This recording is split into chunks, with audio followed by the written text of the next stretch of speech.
So about 4 years ago, I sat down in this room, you'll see, and recorded a video talking about my hair transition going from um, relaxed hair to natural, well, from natural to relaxed hair, and then relaxed hair to natural again, and then natural, sorry, where was I then? Then natural, then to texturized. And then now I've gone from texturized back to my natural hair. That video I uploaded on a different YouTube channel and it did really well. But then that YouTube channel, I started then uploading Pilates content, which is that's who I am. I'm a Pilates instructor, I'm a nutritionist. And I have wrestled with the idea of like, where does my hair content go and that sort of vloggy stuff. And so I decided to start a second channel. Me as a person who already isn't even consistent on her first channel, she's starting a second channel. Listen, life's for living. So I'm going to re-upload the video that comes after this. I'm going to re-upload what was the original video that I recorded about my hair journey, just to show you where I was at that time. And I'll tell you now, I find that video very cringy when I watch back at it. And I try to find all the compassion I can for that younger version of me. She weren't that much younger, it was about 4 years ago. But do you know what I mean? I was in a different place in my healing journey. So I'm trying to give her so much grace. And we've come a long way. Big swallow, we've come a long way. It's been a rocky journey, but we're here, and I'm back to transitioning back to natural again with whole new perspective on it, with whole new insights and new experiences, and just a lot more. I keep saying the word grace, but the grace, that's the word I think that's really resonate with me today. Anyway, I don't want to make this intro too long, but just to tell you that the video that's going to follow this is a re-upload from my original channel, because I'm going to be documenting all sort of things like that. It's going to be hair, it's going to be travel, it's going to be anything random that I don't think fits on my Pilates and nutrition channels. So welcome to my new channel. So I wanted to film a vlog today, a vlog that was going to talk about my hair journey to date, going from relaxed to natural, back to what I would probably say is pretty much relaxed again now, and sort of how that came to be. The inspiration to film this video was myself. So we're in lockdown 3 here in London, and in the first lockdown back in March 2020, I had to go a period of time without getting my roots straightened. And then when I went back and got them straightened, there was a lot of shedding. And when I sort of look back at what I did and didn't do, definitely what I didn't do was I didn't really do much protective styling. I wasn't really looking after my roots. And as you can tell, it even as I'm talking to you now, this is what I'm like. So when I've got roots going through, I love touching my natural roots. Sounds so strange, but I do. And so this is what I'll be doing. If I didn't put my hair in protective styling, my hands are going to constantly be in my hair, pulling at the roots like this, and it's just, I don't think it's not healthy for your hair. I remember my the first hairdressers that I used to go to, I'm going to shout out all my hairdressers actually. So my main hairdresser is one called Hype, I think it's called Hype DF in Battersea. I will put the link to their website. But I used to see a guy called Five who used to do my hair there, and he told me about this point of demarcation. I hope I'm saying that right, which is the part between, it's the point at which your natural hair meets your chemically processed hair, and apparently that part is very, very weak, that bond, because of the two different textures, and so you have to really treat it with care. So as you can imagine, even as I'm talking to you, I'm very, very conscious of what I'm doing, but I find it's just habitual. I've always done it. So even as I'm talking to you, where I'm pulling on my hair, I'm literally going to be pulling on that, very weak bond. So it's just not a good idea, excuse me. So I thought that this time around I have to do more protective styling. So as I'm talking to you guys, I'm going to just do what I'm doing. At the moment, I've washed and blow dried my hair. I was in 2 months if I'm going to show you this, but this is, I'm not going to go into it. I'll just put all the links in the thing, but this is my shampoo and conditioner that I use. It's ORX. And so I use that, and then usually I would deep condition with this, but today I didn't, because I didn't have lots of time. So I just shampooed and conditioned. And actually what I haven't bought, I do then just use the Aussie, I think it's called Aussie Hair 3-minute Miracle Moisturizer Conditioner. I use that right at the end as well. All of these things, so that Aussie hair care one I've been using since I was like a teenager, you know, literally. And then this shampoo conditioner I've been using probably for about the last 2 years. This deep conditioner I've been using for over 10 years. And then when I blow dry my hair, I actually don't, so at the moment my hair's dry, it hasn't got any oil in it yet. When I blow dry my hair, I use this stuff. Again, if you find something that works for you, just stick with it. So don't go chop it. If you've got something that's working for you right now, don't let me derail you. You just use what you're using. I'm just sharing in case anyone's interested. So before I blow dry my hair, I use this.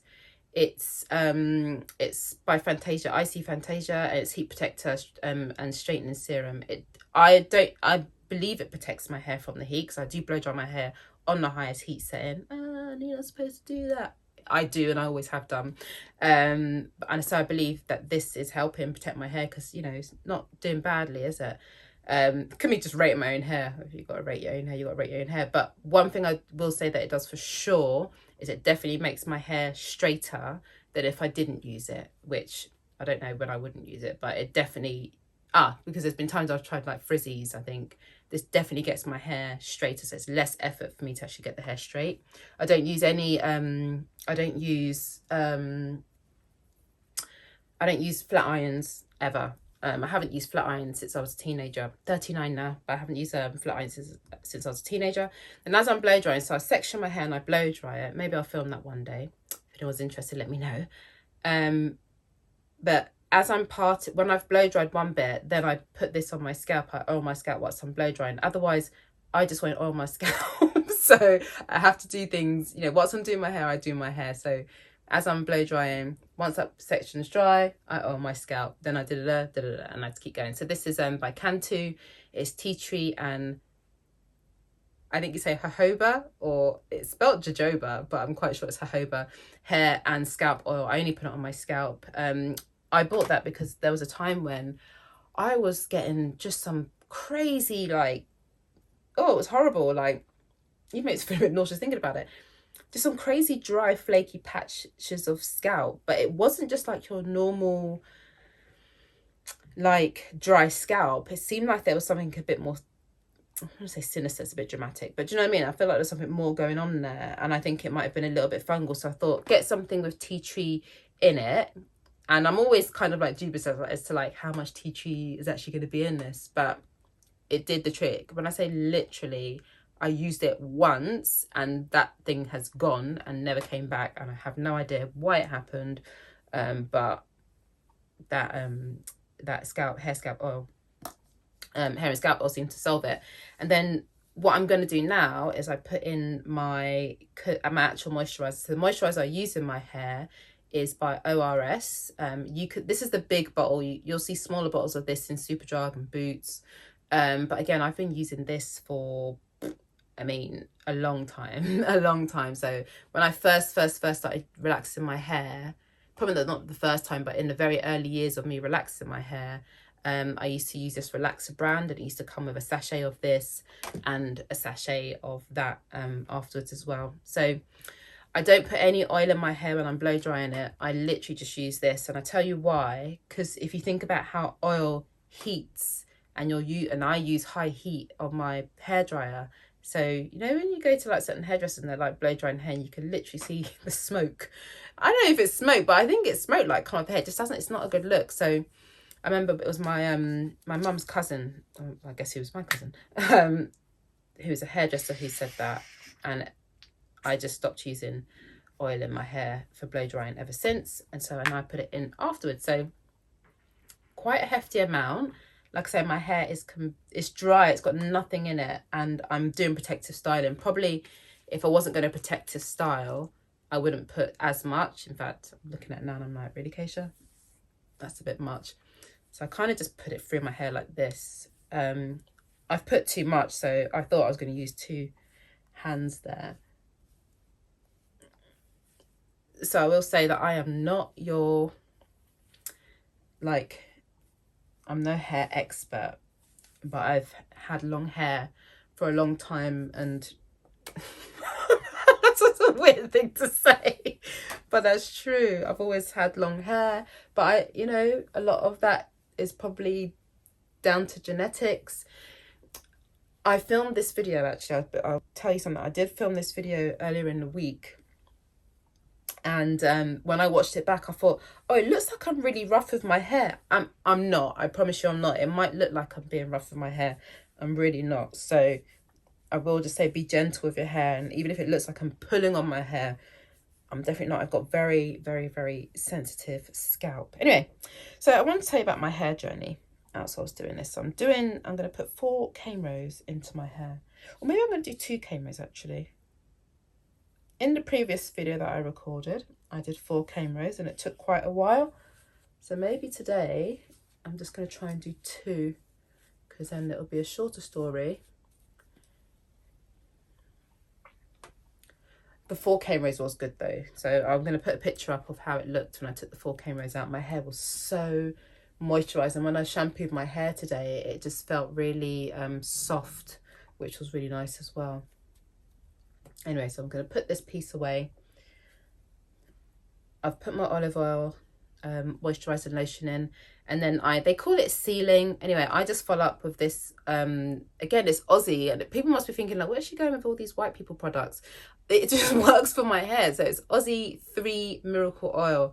It's lightweight, but it still definitely oils my hair, and I love it. Sometimes I just think that certain products that I get that is specifically for black hair, I put it in my hair and it's just, my hair just feels drenched in oil, and I don't like that feeling. Also, I don't really think it's necessary. Also, you'll notice I've got fairly oily skin, so I don't really need the additional oil. I normally wear my hair out. I normally have my hair out if I didn't have like about 1 billion months worth of regrowth. Age 11, got my hair relaxed, and all throughout secondary school, I just had the one same hairstyle. You see the same thing, hair half up, half down. I used to have these clips in the side of it, and that was it. That was my hairstyle all throughout secondary school. And then left secondary school, continued to look after my own hair. Back then, even then, I was using quote unquote white people's hair products. I was using L'Oreal Elvive, the yellow one, which is different to the yellow one that is now. Back then, listen, that stuff was just so good for my hair. I'll put a picture up of how my hair used to look then. My hair was wonderful. I used to love it. I used to get well conditioned. It was straight. It was everything. I really liked it. My thing was, I didn't really care about the length of my hair growing up, because sometimes I would just chop it all off and sometimes I'd let it grow long. It didn't really fuss me because I knew that my hair would grow. So no matter what I did, I knew my hair would be growing.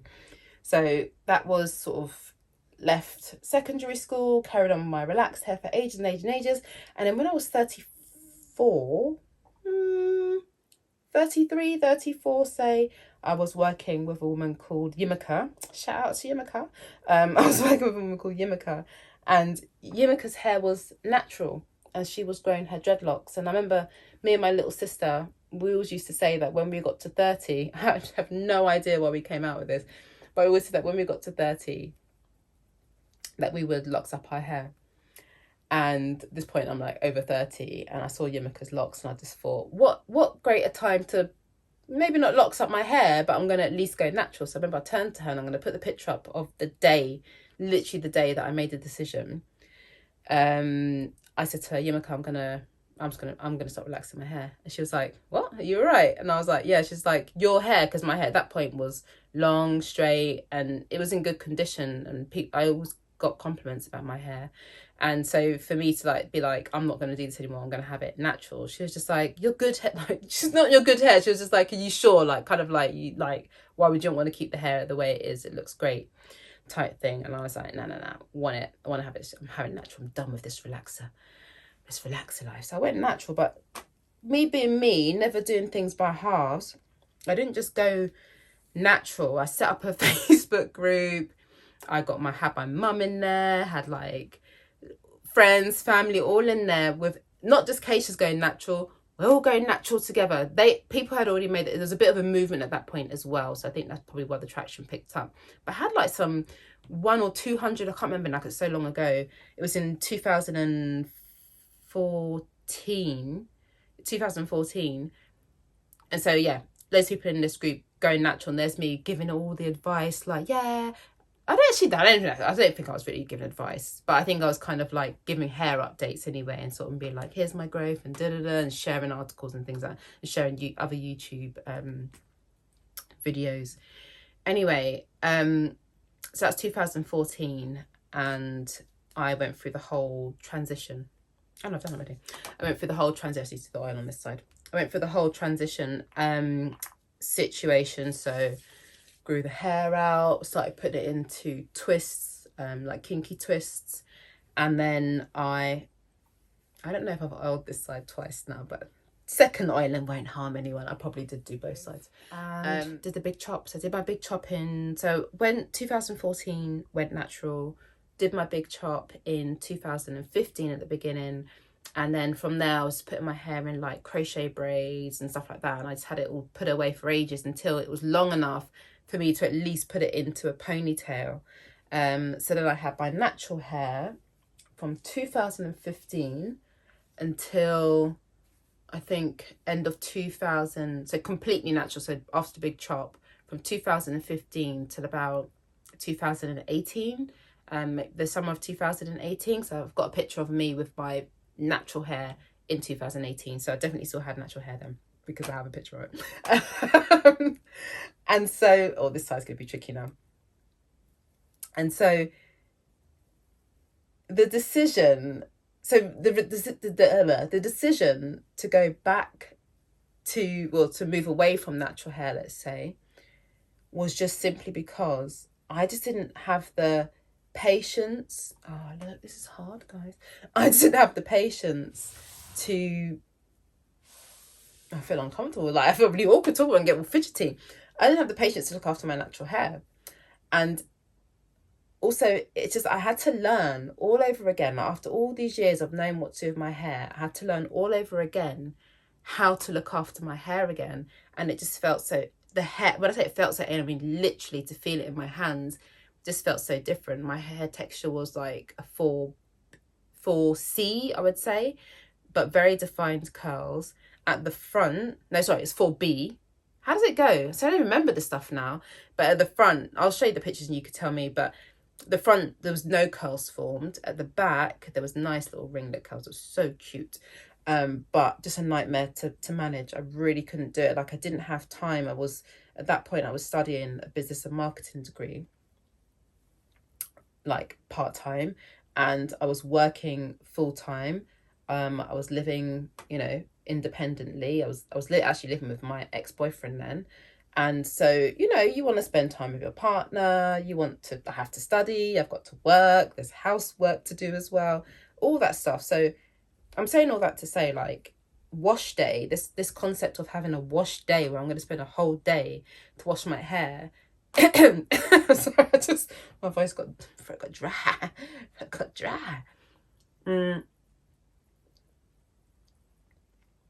Spending a whole day to wash my hair wasn't appealing, nor was it feasible.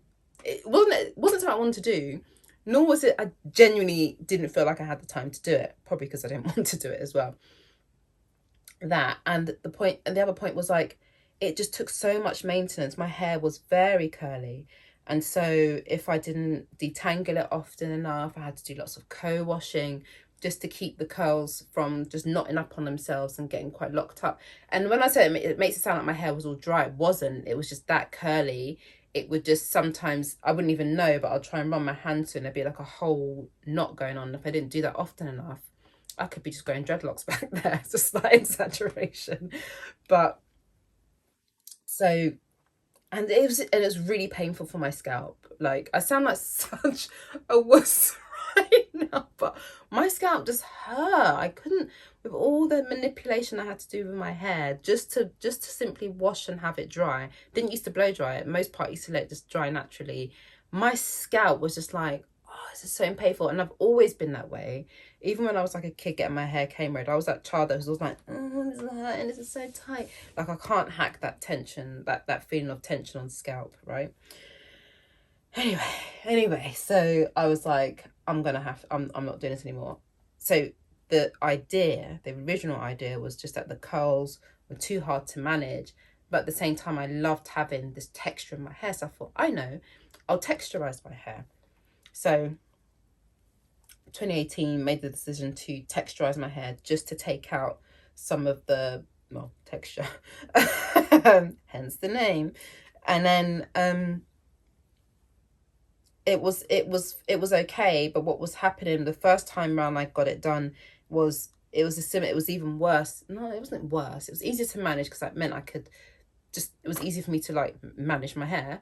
But the other part was that where I still had the curls, now when they tangled on each other, the hair was also chemically processed, which meant it was slightly weaker. So whereas with my natural hair, it'd be easy to sort of tease out the knots. With with the texturized hair, it was like really hard to get the knots out without having to really break your hair. Like you could do it, but it was just like sometimes it was just like this, I'm just gonna have to rip it out. Sounds so brutal, but it wasn't too far off ripping out.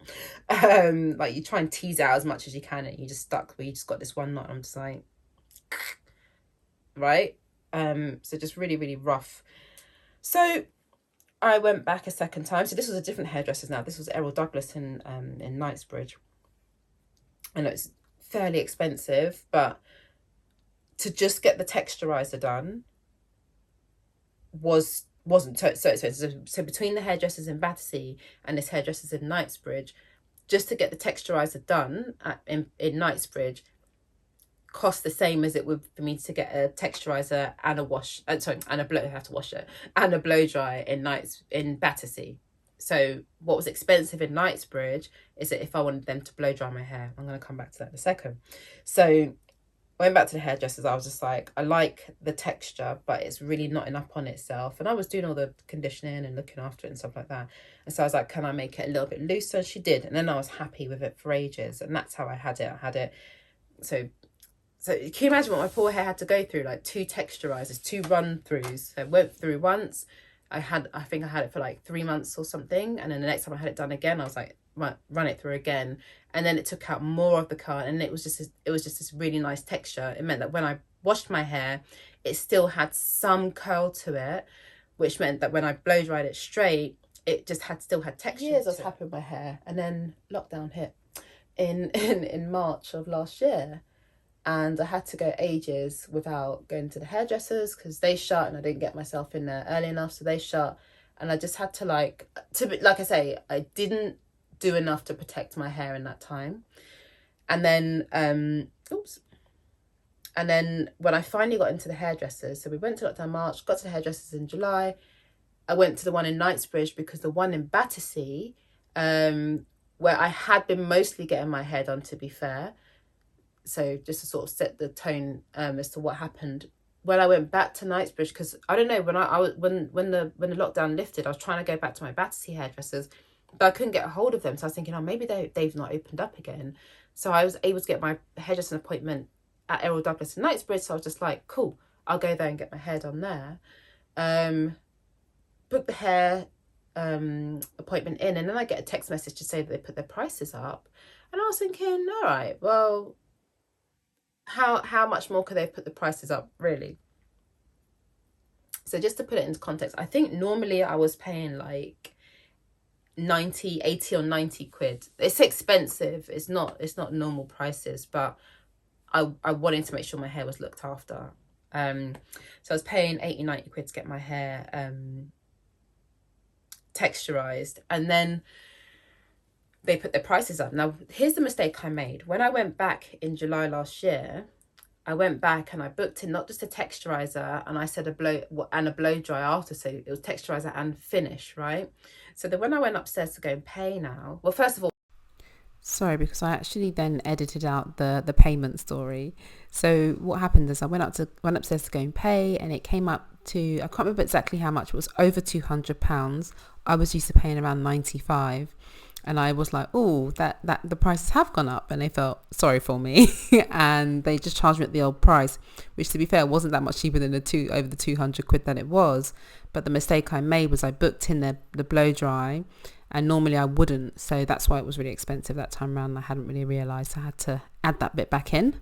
One thing I will say is that anyone watching this, I'm assuming most people who have sat through this, and if you got to the end, like, props to you, but anyone who sat through this has probably got like afro hair themselves. So this message doesn't apply to you, but I think it's important. Well, it does actually. I think everyone needs to think about how a person's hair journey and what they're doing with their hair is personal. And I would extend that to those who are not black and are not of colour and have never had Afro hair. Like, commenting on a black person's hair, like, of course you'll make compliments. That's absolutely, I'm not saying what's fine and what's not fine. Well, I am actually. You know, making compliments is normal. Let's say it's normal to compliment someone's hair. Like, if somebody dyed their hair, I'd be like, I love that colour on your hair. That's very normal. One thing I really struggled with was how some of my white friends thought that my Afro was quote unquote cool. And it's just like, I'm not trying to be edgy or cool here. It's literally just my hair. And then when I went back to having straight hair, it was kind of like, oh, but we liked your Afro. Like, why have you not kept it? That was so cool, like your Afro. And I'm just like, because it's not for you to be talking about what I'm doing with my hair, first of all. It's already a lot of, as I've kind of explained to you, you know, previously, like, there's a lot of internal battle that goes on with choosing what I'm doing with my hair. It does feel like it's, maybe I'm putting a lot more emphasis on it that needs to be, which I think is deeper stuff. But it's really difficult when someone who has no sort of knowledge of what it takes to maintain a certain type of hair, and also, like, I'm sure there's a lot of historical stuff there as well in the things that we do with our hair. But basically, you don't get to comment on my hair. Like, you don't get a say in what I do with my hair. Like, nobody does. Like, it's my hair. So went on a bit of a ramble at the end there, and I hope I got my message across clearly. If not, I'll just write it up in the notes. But I think this hair conversation is just reminding me of a video that I've been wanting to see for ages, which was talking about internalized racism. And I think a lot of the stuff that I feel about my hair that's definitely going to play a part of it as well. So that's definitely a video that needs to come out. Like, if anyone from my Instagram happens to be watching this, they're like, oh my gosh, she's been talking about the internalized racism video for like ages. It's taken me a while. It's taken me a while because it's a difficult one to get my head around, because it was only a term that I learned in 2020. And it took a lot of time for me to realize that this was something that I was experiencing. And so it's hard. It's not easy, but it's something that needs to be spoken about, and I really do want to talk about it, but I want to do it in a way that feels, well, safe for me as well, because, you know, I'm still having to work my way through it, but also in a way that I feel is helpful for others as well. So bear with me on that one. It is going to come. But yeah, just talking about this hair journey makes me think about that as well. So I've done my moving on. I've done my 2K rows, so I could just ramble forever. And then all I do is whack on a hairband. So now you're thinking, well, what's the point of 2K rows? All the 2K rows are doing, guys, is just keeping my fingers out of my hair. I've got it so that it's, I don't know if you can see, I can't bother to really show you because it's not about how it looks. It's the practicality of it. The hair is away, and it's away from my fingers. I can't be teasing and messing with my my roots. So I hope that was helpful for someone out there. I don't know how long this has been. I talk a lot, and that's why I said this was vlog style. It wasn't a tutorial per se.